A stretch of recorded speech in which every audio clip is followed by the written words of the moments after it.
Good afternoon, good evening, everyone. Thank you for attending. It's great to see a number of familiar names and faces on this.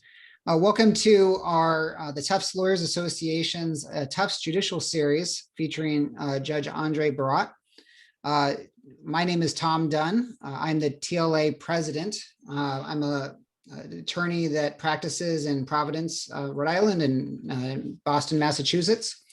The TLA its mission is to create a community of people who are jumbos, went to Tufts, and graduated from law school. You are a member of the TLA if you graduated from law school and went to Tufts. We worked hard over the past year and number of years. We're 18 years old to cultivate and to increase the community of jumbo attorneys out there. And we thought to create the Tufts Judicial Series to recognize and learn from some of our most distinguished members, our members that have gone into the judiciary. So really excited for today's event. If you want to learn more about the Tufts Lawyers Association, Amy's going to put in the website that we've created where we post events coming up. We have an event next week at the same time that's featured just for our law school members. And it's going to be on what law school doesn't teach you. It's a bit panel discussion. So please share the word to your law schools and to any law students you know that program is going on. Later this month, we have a trivia event. And then next month, we're featuring Judge Nancy Atlas, the U.S. District Judge in the Southern District of Texas. So we have a lot going on, and we have a lot of awesome volunteers throughout the country, including our TLA member, board member, and TLA West Coast Chair, Ken Priori, who's going to introduce our moderators for today's program, and Judge Birotte. Ken? Thanks, Tom. Good to meet everyone. Again, my name is Ken Priori. I'm Global Director of Legal at Box, based in Redwood City, and TLA West Coast lead. I've been involved with TLA program a little over a year now, started in pandemic times, and really like my goal has been to foster more of the essence of Tufts and make that connection to folks who here on the West Coast. And been really excited to have a couple of programs last year, and we'll be having a few new programs coming up this year. So please reach out to me if you're on the West Coast and would like to get involved. But right now, I've got the pleasure of introducing our two moderators and Judge Birotte. First, I want to start with Lori Schnitzer Liu, graduated cum laude with high thesis honors in French from Tufts University. Looks my camera went blank. I'll come back to that. She went on to earn a law degree from Northwestern University School of Law in 2002. After graduating from law school, Lori practiced commercial litigation for over a decade at Skadden Arps, and she currently serves as a senior associate at the Wren Public Law Group, where she represents California public agencies and nonprofits in labor and employment litigation, municipal law, and legislative advocacy. In addition to her legal experience, Ms. Liu also has experience in local politics. She served 4 years for the Brisbane City Council. She was elected in 2013, served as mayor pro tem in 2016, and mayor in 2017. We also have as a moderator, Sue Park. Sue graduated from Tufts University in 2006 with a major in international relations. At Tufts, she made lifelong friends and lived in a dorm next to Jessica Biel. She enjoyed unlimited meal plan, waffle Saturdays at Carmichael, oh, I miss Carmichael, and tray slides in the snow from the hill next to Tisch Library. She served as president of the Korean Student Association and fondly remembers organizing head of the Charles parties and culture shows. After Tufts, she moved to California and attended Loyola Law School in Los Angeles. She enjoyed studying international human rights law and spent summers working for public interest firms. Currently, Sue is a partner in Fisher and Phillips LLP, a labor employment law firm exclusively representing employers. And of course, let me introduce Judge Birotte. Judge Birotte's journey from Tufts to his appointment in the Federal Judiciary by President Obama. Prior to his nomination to the federal bench, Judge Birotte served 4 years in the U.S. Attorney's Office for the Central District of California, where he represented one of the largest Federal Judicial Districts in the country, and was responsible overseeing approximately 265 attorneys and 200 staff members in Los Angeles, Riverside, and Santa Ana, California. So with that, I'll turn it over to my moderators. Oh, and one last thing, if you have questions during the program, please put them into the chat and I'll be sure to surface that to the moderators and to the judge. Great. Thank you so much, Ken, and to Tom. We're really looking forward to our conversation with Judge Birotte. He's had a really varied career path, and we're excited to dive into what led him to practice law and to where he is today. So Judge Birotte, welcome. And just to start off, we'd love to know how did you become interested in the legal profession? All right, well, we'll get right into it. And before we get right into it, I guess I have to at least acknowledge two people that I see on the call. My good friends, Jacinta Benjamin and Sandra Street Davenport.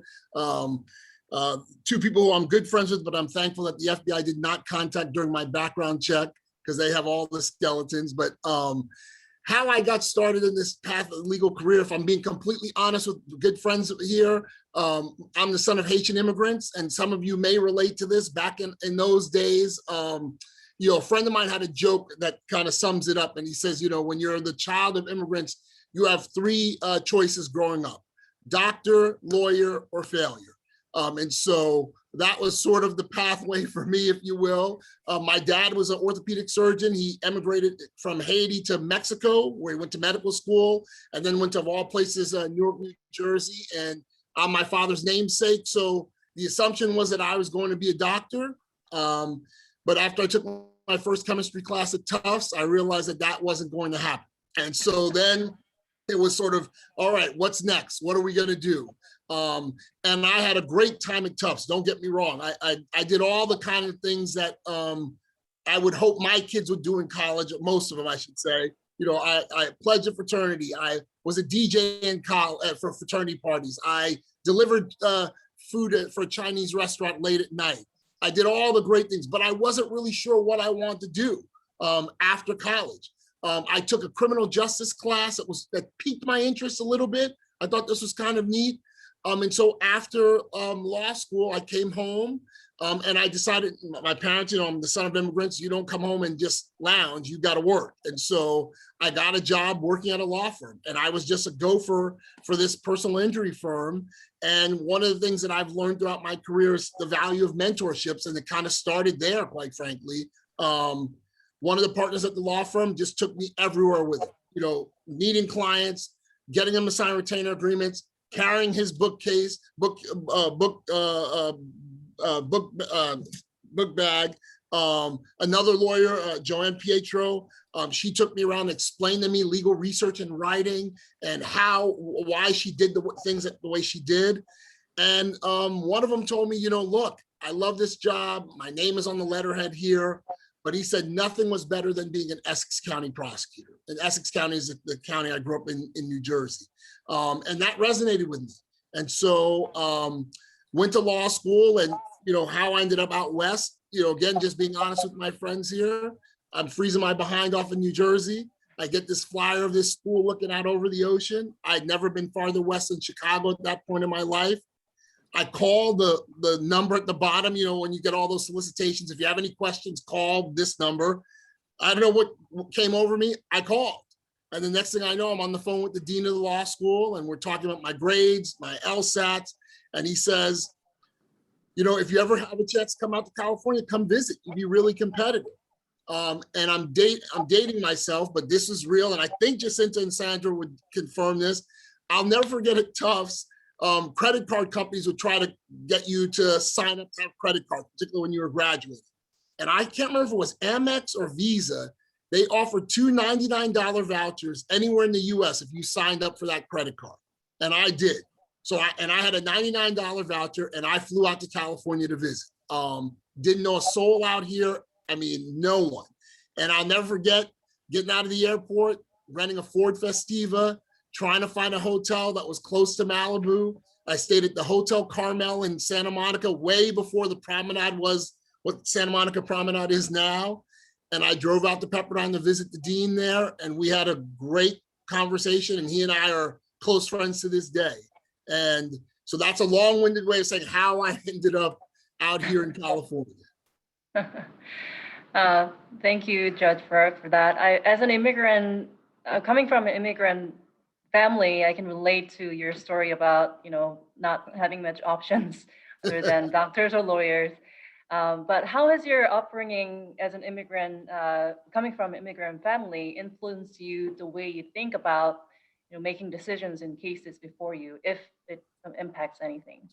Well, look, I like to think we're all shaped and informed by our experiences, right? And I have to make decisions as a judge, and I have that sort of background. That's my background. My parents really came from, one of the poorest countries in the world.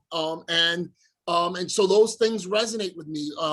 And maybe that's one of the reasons why I ended up in the public sector, because I wanted to do what I can. My dad was an orthopedic surgeon.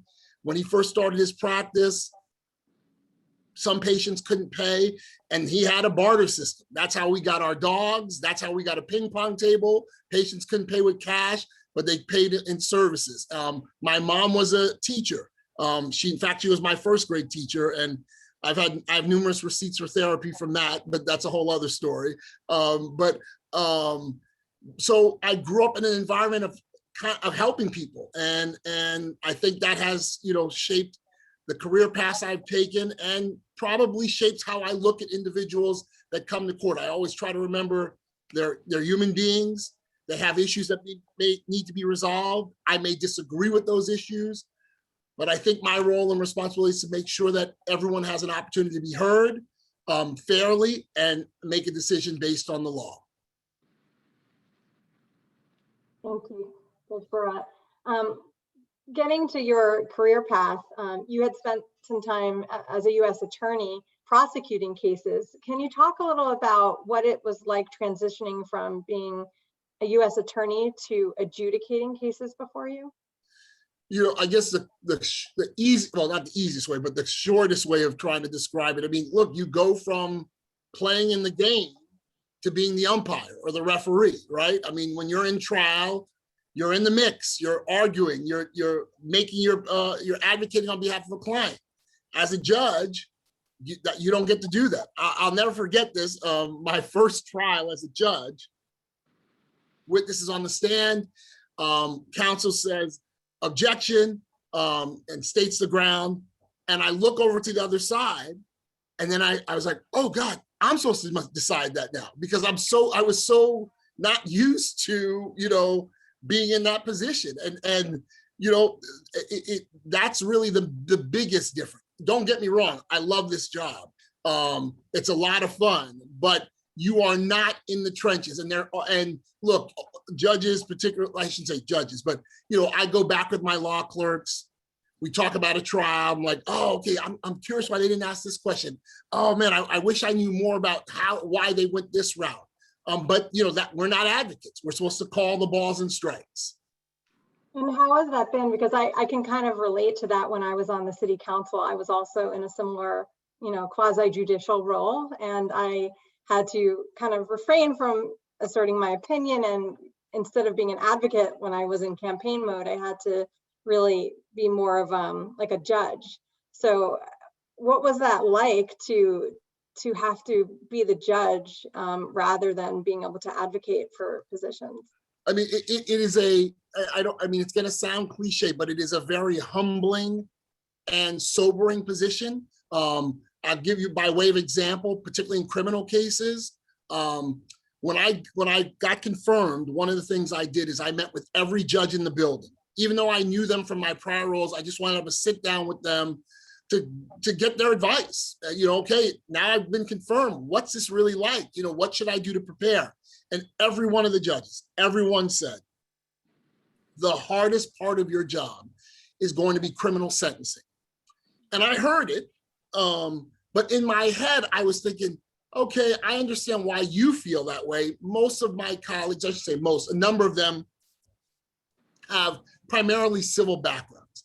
For me, I spent my whole career basically dealing with the criminal justice system. So in my head, I'm like, okay, I get why you might think that way, but I got this. This is my lane. This is where I should be comfortable in it. My first sentencing, and I won't bore you with the details, but the range in the sentencing was 0 to 6 months, which, look, I suspect for everyone on this call, we wouldn't want to do 6 seconds in jail, but 0 to 6 months in the big scheme of federal litigation is on the lower end. And I'll never forget, all right, I've heard all the evidence, and based on the factors in 3553A, I hereby sentence you to. And I felt like the world had just stopped. Like everything just was slow motion. And I felt like a cartoon character with my heart pounding out of my robe. And in that moment, I literally said, Andre, you've argued on both sides of this issue your whole career, but you've been able to walk out of that courtroom and say, that judge, she or he made the decision. Now that's on you. And it really sort of shook me. And to this day, my heart still races like you would not believe every time I have a sentencing. And quite frankly, at least for me, my hope is that that never goes away, because it's an awesome responsibility. And you all have sort of read books or articles about the ripple effect that occurs in the criminal cases. It impacts not only the defendant in front of you, but their family members and the next generation. So with all that stuff, it really resonates with me. And similarly, even in the civil cases, you're talking about high stakes litigation. More often than not, it's a money issue, but it means something to these parties. And, it's one thing when you're a fight. It's another where you have to hear all of the fighting and try to make a decision that you think is right. And, look, I feel incredibly blessed to be in this position.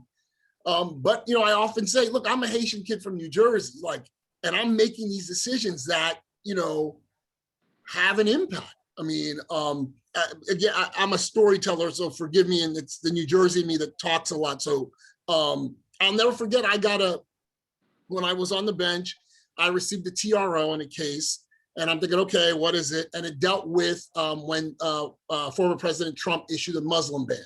So I'm like, oh boy, this is gonna be something. And so we do what we do, and we issued a temporary restraining order.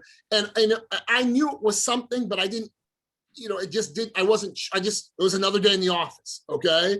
I'm walking my kids to preschool, to their elementary school, I should say. And all of a sudden, these people come up to me.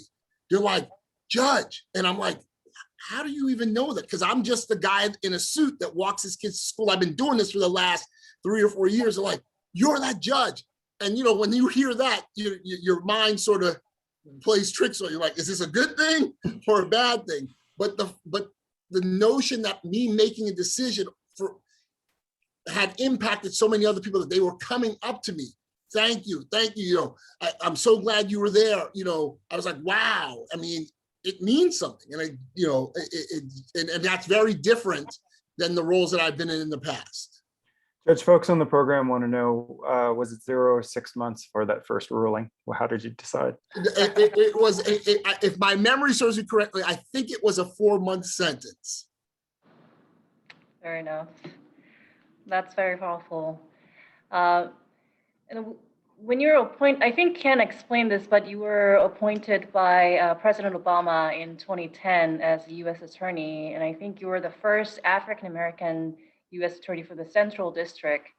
How important is it to you to diversify the U.S. Attorney's Office, and what do you think would be the best way to diversify? Well, look, I was honored to be nominated and confirmed in that position. In some respects, I'm a historical footnote, I guess, in the sense that I was the first African-American to serve in that position. But as it relates to diversity in that office, and quite frankly, even in our justice system, I've always maintained the view that it is important for our system of justice to have as many people from as many different backgrounds and experiences as possible. When I was a federal prosecutor, a line prosecutor, we used to joke, at the U.S. Attorney's Office that there weren't that many chips in the cookie. In other words, there were maybe a handful of assistant United States attorneys of color within the office. And we all thought it was important to have folks representing both the prosecution and the defense because of the different experiences that we may have. And when I was U.S. Attorney, I tried to make that also a priority to diversify the office, not only as it relates to ethnicity or gender, but also experience, because I felt it was important to have people with different mindsets. So I had someone who worked at a firm, but was also a film producer, someone who was a sports agent. I wanted people with different ideas, different life experiences, because the job in the criminal justice system is very much about judgment. And judgment comes from a variety of different experiences. And so I felt it very important to try to do that. And I think even now on the bench, I don't have any control necessarily as who gets appointed, but I think it is important to have people with, diversity in all walks of life, gender, ethnicity, background, experience. You may have seen recently, President Biden's White House counsel publicly made a statement that we're looking for people with different experiences, and specifically stated, including federal public defenders.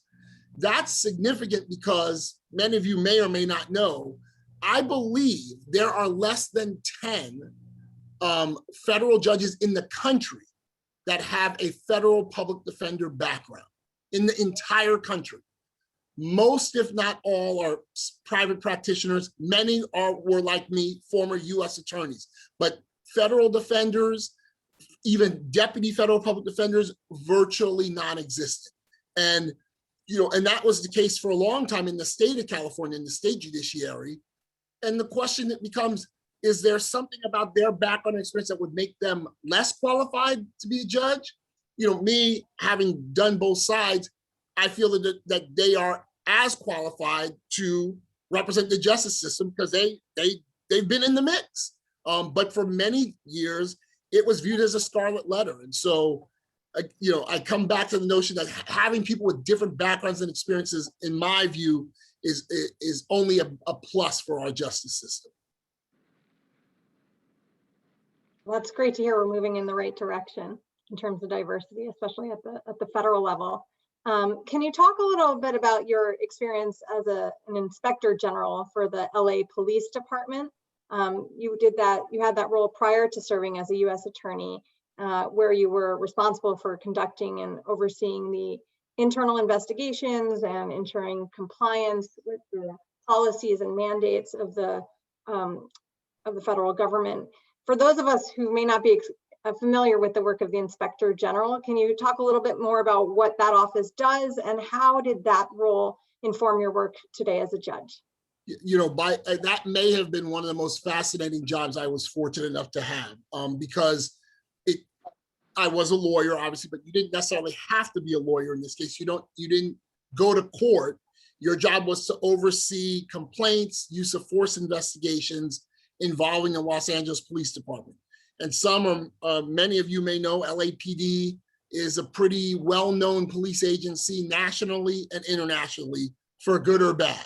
And the department has gone through its share of scandals, and that's why the office was created back in the late 90s, early 2000s. And so our role was to review complaints against officers and review significant uses of force involving Los Angeles Police Department. And as I mentioned, because of their notoriety, any significant use of force involving the Los Angeles Police Department more often than not made headlines. And as a result, our office was at the tip of the spear, so to speak. We were at the forefront because the community expected answers and they wanted to know what was going to happen with that officer. And that was a completely new role for me.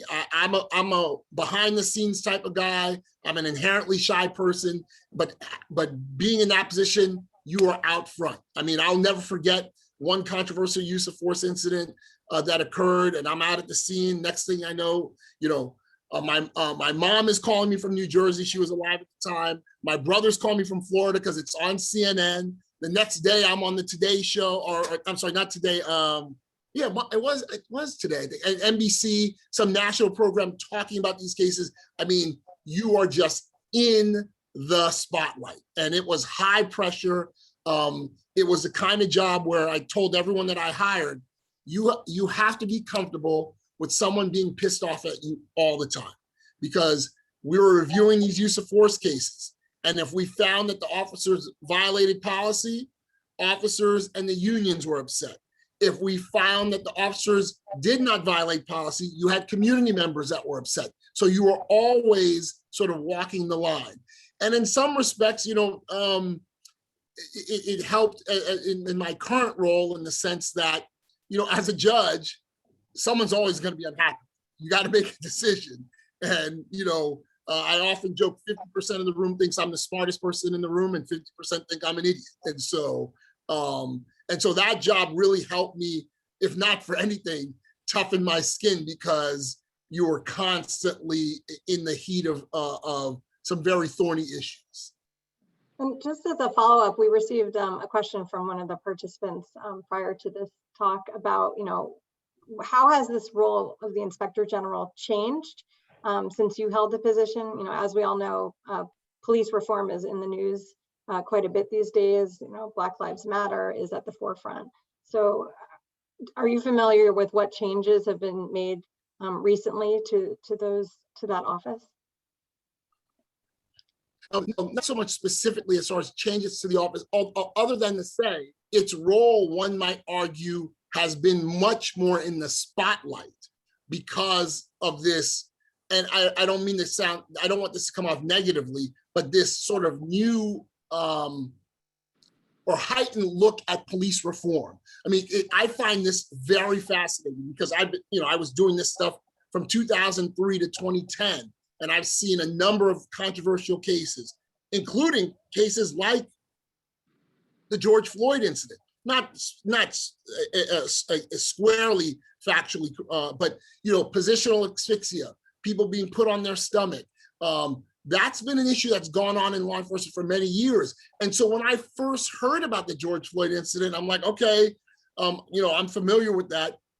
But I find it fascinating, and in a good way, that case sparked an international sort of look at police reform issues. I mean, I could probably, if I looked in my files, come up with 3 or 4, 30 or 40 probably cases that occurred where issues like that may have arisen, but didn't spark the national sort of interest. So it's very interesting to see how communities are now asking some very important and probing questions. I'm of the view, given my background, that I think it's a good thing. And I think, in my view, law enforcement could create a unique opportunity to work with community members, to develop some forms of understanding and get some knowledge on both sides of the spectrum if they really wanted to. And I hope that that's what happens. But it's fascinating because, the Inspector General LAPD right now, I mean, he is hustling because the commissioners are asking for more reforms. Community members are asking for more reforms, and he's at the tip of the spear trying to help navigate through all that. Yeah, it sounds like all eyes are on the Inspector General of the LAPD. Before you became the Inspector General, I think you worked as an associate at Queen Emanuel, a private law firm where you represented clients in white-collar crimes and commercial litigation matters. How has your work in private practice informed you or affected your work as a judge? I mean, look, I guess, again, I would say I'm very glad that I had that experience, learning about civil litigation and the business side of law, if you will. When I went to Quinn Emanuel, I'd been a lawyer for almost 10 years. I didn't know what a timesheet was. I'd been in the public sector. So having to learn about timesheets and client development, that was foreign. I was like, just give me a case, let me go to court and argue it. But there's a whole other side, Sue, I know that I learned, and that was important. And learning about the issues that law firms have to deal with clients and managing budgets. And so I think about those things even now as a judge. I try to remember it wasn't that long ago that I was on the other side. And so I try as best I can to try not to have the lawyers or I don't want to order them to do things that are just going to be excessive wastes of time. And I try to get to the heart of the matter. So I'm very happy that I had a chance to work at Quinn Emanuel. Yeah, what a relief to have a judge like you to understand all that, that's going on in firms and private practice. I mean, just great to have you on the bench. Are you suggesting that my colleagues don't always feel the same way? No. I think you probably have one of the largest varieties of experience in all different arenas on the bench. I would think. You talked earlier about what it was like going from being an advocate as a U.S. attorney to then adjudicating cases. I imagine it was also similar for going from the defense side as a public defender. So, my next question is, for the young lawyers who are here, what advice would you give to young lawyers on how they can improve their legal writing and their advocacy to be more effective in the courtroom? A couple things that jump to mind, and some of this, may not. Some people may bristle at. The first thing is volunteer. Just get in there and do it. Ask partners, what can I help you with to get more and more writing experience. As far as advocacy goes and getting into the courtroom, at least in Los Angeles, prior to COVID, there used to be they used to call it Trial Advocacy Project, the TAP program in Los Angeles, where you could go on leave from your firm for, I think it's 6 to 8 weeks, to go work at the local city attorney's office. They provide the training and you get to try cases. And then you come back to the firm with that trial experience.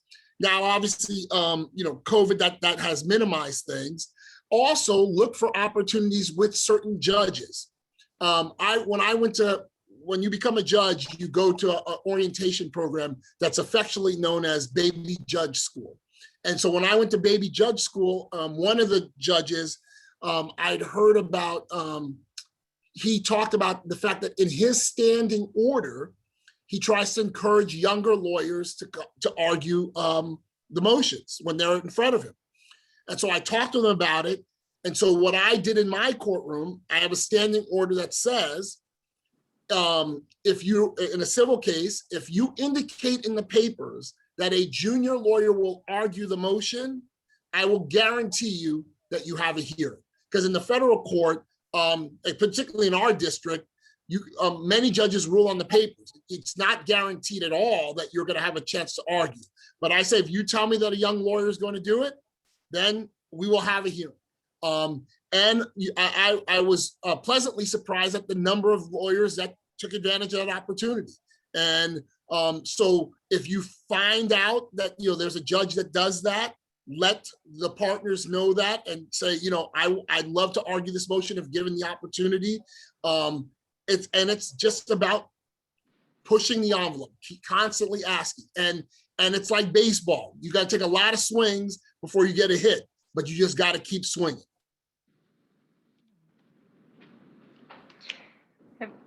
I wonder if there had been any changes to the ruling after the junior lawyer arguing the motions. No, I can't think of, I don't know if I've changed any rulings. I don't know if I've changed any rulings, but I think the lawyers all felt that, they all were very appreciative of the opportunity to get to argue. Yeah, great. What would you say was the most challenging position throughout your career? And we talked about a lot of your positions, so wanted to know if there's anything that you found most challenging or most rewarding. I mean, look, I think every job, every experience has its challenges. I mean, when I was a public defender, I tell this story all the time. One of the first trials I had was a guy charged with petty theft. He's seen in a supermarket taking frozen steak, putting it in his pants, walking out of the store. He gets confronted by a security guard. He wants a trial. We have a trial. I do my closing argument. The judge's courtroom was, my office was 2 flights above the floor where the courtroom was. So after I do the closing, I walk up 2 flights of stairs. By the time I'm walking into my office, the phone is ringing, the jury has a verdict. Shockingly, no surprise, he's convicted. I was devastated. I thought, oh my God, I'm not cut out for this. This jury took less than 5 minutes to convict my client. I'm the worst lawyer on the planet. I call a mentor of mine who was a judge, was a former public defender. And I said, Judge, I'm really worried. I'm worried I'm disappointing you.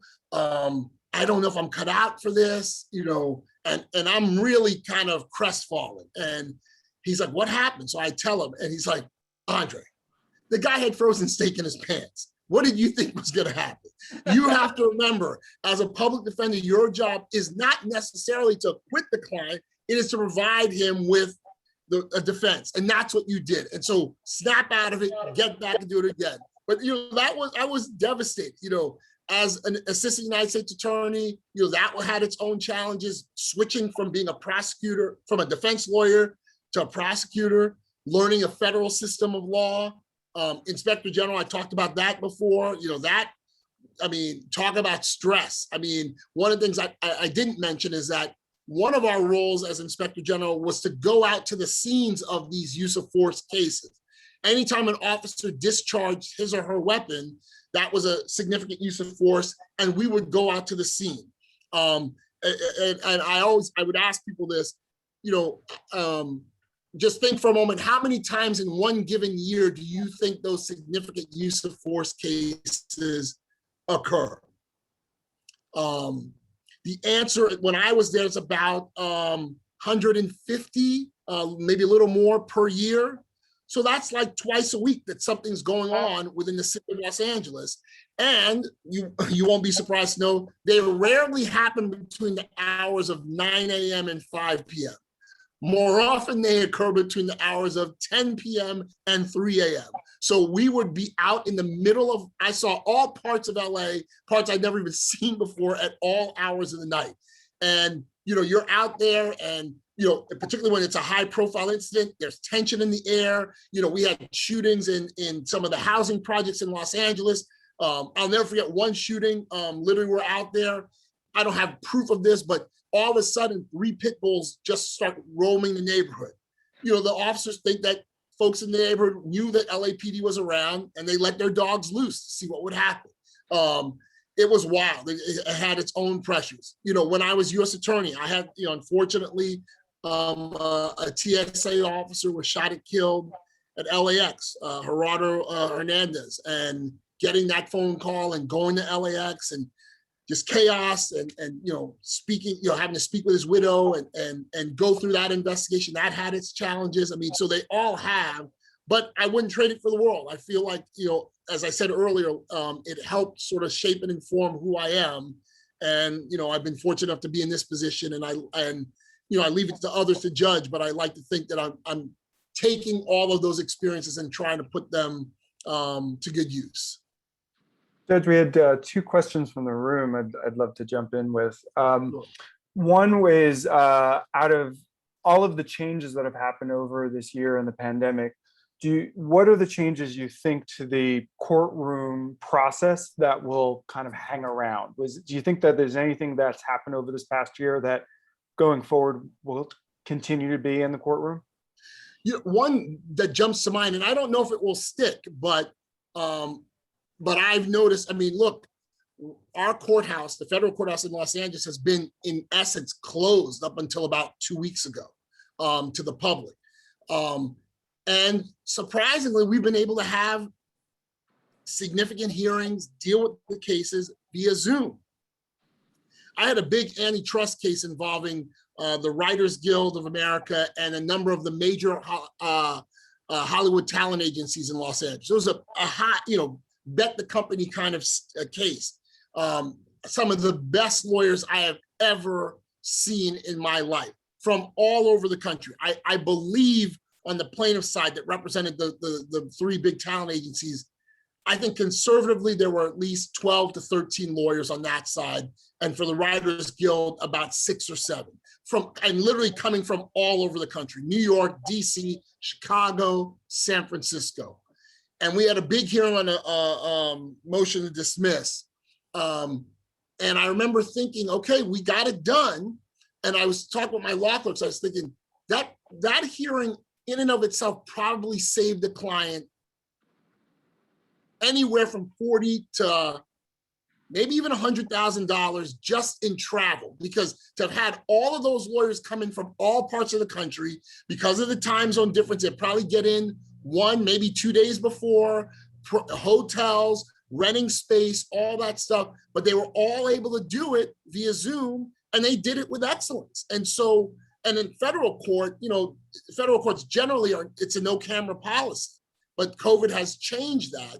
And so it will be interesting if judges will be more receptive to having hearings going forward by Zoom, if not for anything, just the convenience of just being able to turn something on and being able to argue, as opposed to the whole rigmarole of hurting everyone in the room, passing documents around. So that's the one thing that it'll be very interesting to see what happens going forward.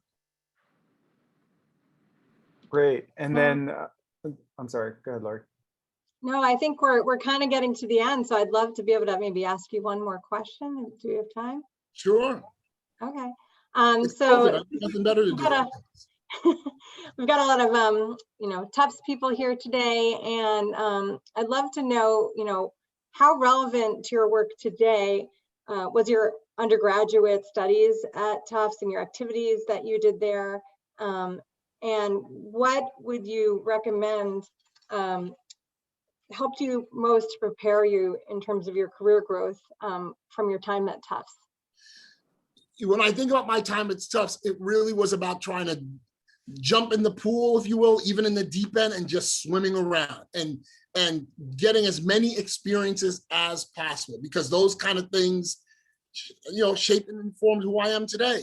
I was telling I have 3 young kids, 16, 14, 13, and I was telling one of my first jobs before was working at BJ's was it Cambridge? Basically just shoving carts, my first summer of law school. Then it was delivering Chinese food for this restaurant, He Carlisle. I don't know, at the risk of incriminating myself, the things that you see between the hours of 10 a.m. and 2 a.m. delivering Chinese food on Friday and Saturday nights is something. And you're learning about people. I was a DJ at college, and Jacinta and Sandra will tell you, you're meeting all these different folks from all walks of life, different fraternities, sororities, meeting folks. I played rugby for a year at Tufts, literally just walking down. I can't remember that street where there's a big field. I saw these guys. I'm like, what are you guys doing? And I'm like, what's this rugby? And next thing I know, like, you want to come? So I went and joined them, and I was on the rugby football club. And so for me, despite the panic, and it was sincere panic of like, oh my God, my parents think I'm going to be a doctor, and that's not going to happen. What am I going to do? I just said, all right, I got to just experience as much as I can while I'm here. And those things were, I think about them all the time. Total aside, and probably too much information, I actually now am in a group where it's all these folks that love music, and they're learning how to DJ, and we meet once a week and learn different skills about music trends and blends. That all started from Tilton Hall, back in 1983. I still have the turntables that I bought. I think it was in '86 when I started DJing. Oh, that's awesome. Yeah. So do you think you're gonna go back to doing some DJing at any time? Look, private parties? Time will tell. Only time will tell. I'll come up with some kind of incognito DJ name so no one will know it's me. What? No, because you live in LA, so. You can just DJ the intros to your hearings. Right. That's awesome. Oh, Laura Winston's here. Oh my God, I just saw it. Hi, Oh yeah, Laura. she said she lived on your floor until Another person that I'm glad the FBI didn't get in contact with. Well, thank you, Judge. I think that's all questions we have, between Lori and me Ken, do you have anything from the audience? No, or I think the one last question, I want to give a shout out to the law students who are on the call. And Judge, I think the question that we often get in this series, and I'll end it on this, is do you have any advice to those law students out there that want to get a clerkship and want to experience, working in the courtroom or clerking in the courtroom? What's like the top 1 or 2 things, like do this and this is the best advice? To me, the biggest thing is you got to cast your net wide. I mean, because and be willing to move. I give an example. One of my first law clerks. I won't get into the story of how I met him, but he moved from Atlanta to LA, never been out here before, to come clerk for me. He wanted to clerk on the circuit of court. He moved from LA to Baton Rouge, Louisiana, never been there before. He had applied in LA, didn't get a clerkship, but he got it. So he now has a district court clerkship, circuit court clerkship, and now he's at AUSA back in Florida, where he was born and raised. I have another extern of mine who's applied and hasn't gotten any traction in LA, but a judge in Huntsville, Alabama just called me today, said I'm really interested in him. And so he may move to Huntsville, Alabama. So my point is, cast that net wide. It's a 1 or 2 year commitment. You get to live you can live in other parts of the country. And the part that I didn't know, because I never clerked as before, the relationship that you can develop between you and your judge is magical. My clerks, they're like my family. I've performed weddings for my clerks. I've been at the hospital after they've given birth. We trade texts on birthdays. I mean, it's a very special relationship, a great mentor-mentee relationship. And so I think it's worth it. If you got to live in Huntsville or Mississippi or wherever for a year or 2, and the insights that you will get, because you get to see how the sausage is made, and you get this. And so I think it's well worth just cast that net wide. That's awesome. Well, I want to thank everybody, Lori, Sue, Judge Birotte. Thank you so much. I think we're going to turn to a little less time for breakout rooms today, but we are going to sort of flip out to breakout rooms for about 10 minutes here.